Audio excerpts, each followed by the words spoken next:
Hello guys, welcome to my YouTube channel. Please like, share and subscribe and feel free to use the comment section as well.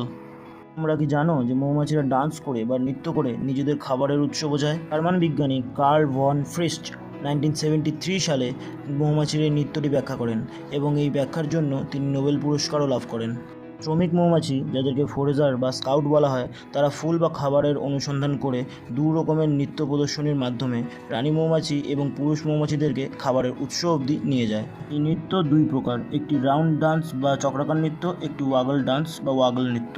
চক্রাকার নৃত্য বা round dance হলো খাদ্যের উৎস যখন 100 মিটারের মধ্যে হয় তখন এরা চক্রাকার নৃত্য করে খাদ্যের উৎস বোঝায়, এবং ওয়াগল নৃত্য হলো খাবারের উৎস যখন 100 মিটারের বেশি দূরত্ব হয় তখন এরা ইংরেজি অক্ষর 8-এর মতন করে নৃত্য করে খাবারের উৎস বোঝায়। এই নৃত্য অভিমুখ যদি ঊর্ধ্বমুখী হয় তাহলে বুঝতে হবে খাদ্যের অবস্থান সূর্যের দিকে, এবং যদি এই নৃত্যের অভিমুখ নিচের দিকে হয় তাহলে বুঝতে হবে যে খাদ্যের অবস্থান ঠিক সূর্যের বিপরীত দিকে। যদি এরা বাম দিকে 60 ডিগ্রি কোণ করে নৃত্য করে তাহলে বুঝতে হবে চাকের বাম দিকে 60 ডিগ্রি কোণে অবস্থিত। আবার যদি ডান দিকে 120 ডিগ্রি কোণ করে তাহলে বুঝতে হবে ডান দিকে 120 ডিগ্রি কোণে খাদ্য বর্তমান। সুতরাং চাকের যেই দিকে যত ডিগ্রি কোণ করে এরা নৃত্য করবে বুঝতে হবে যে চাকের থেকে সেই দিকে তত ডিগ্রি কোণ করে খাদ্য উৎসটি বর্তমান।